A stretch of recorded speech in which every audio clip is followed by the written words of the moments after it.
William Morrow and Harper Audio present The Apprentice, Trump, Russia, and the Subversion of American Democracy by Greg Miller, read by Greg Miller and Charles Constant. This is the author.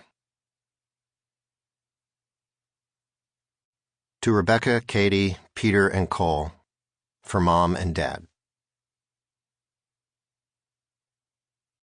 Prologue. The warren of cubicles was secured behind a metal door. The name on the hallway placard had changed often over the years, most recently designating the space as part of the Mission Center for Europe and Eurasia.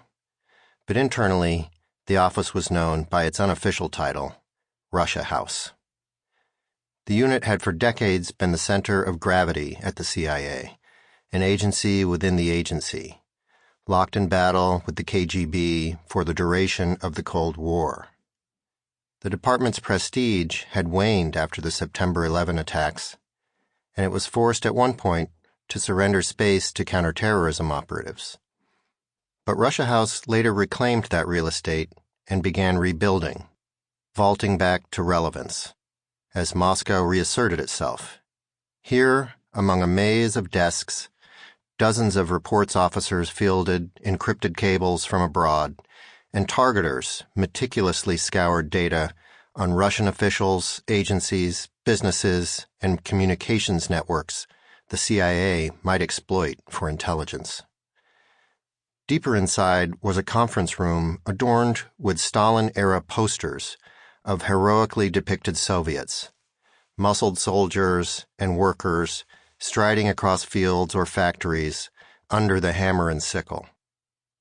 The room, swept routinely for listening devices, was the scene of increasingly tense meetings in the months leading up to the 2016 presidential election, as senior agency officials sought to make sense of a series of disconcerting reports.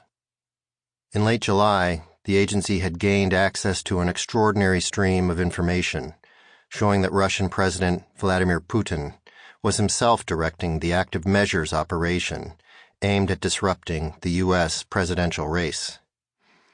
U.S. intelligence partners were also warning Russia House about worrisome contacts between Russian figures and campaign associates of the Republican nominee.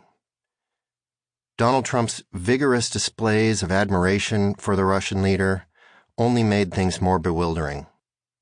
He routinely praised Putin and even seemed to enlist Moscow in an effort to hack his opponent's email account. The question was, why? Taking a hard line against Russia was the politically winning move, and yet Trump seemed subservient. Unlike any presidential candidate in memory, Trump had shielded his finances from public scrutiny. He refused to release his personal tax returns. His business empire was a labyrinth of separate companies registered under different names. Many of those he had done business with hid their identities behind corporate shells.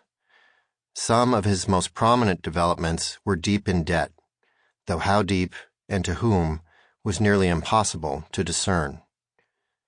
During the campaign, there was consolation in the idea that Trump's unsettling behavior toward Moscow was a product of inexperience, a problem that would be contained when he was surrounded by smarter advisors, or wouldn't matter anymore once he lost.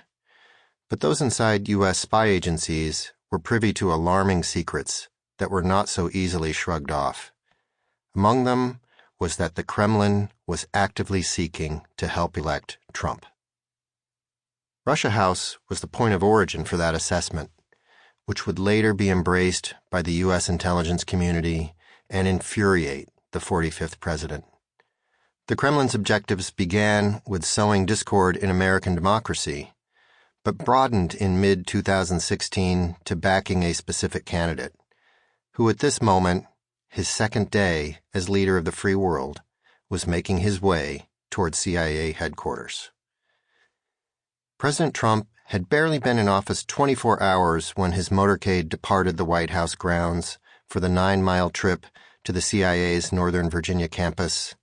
The clouds and cold that had dampened Inauguration Day lingered over a city littered with the debris of America's Sample complete.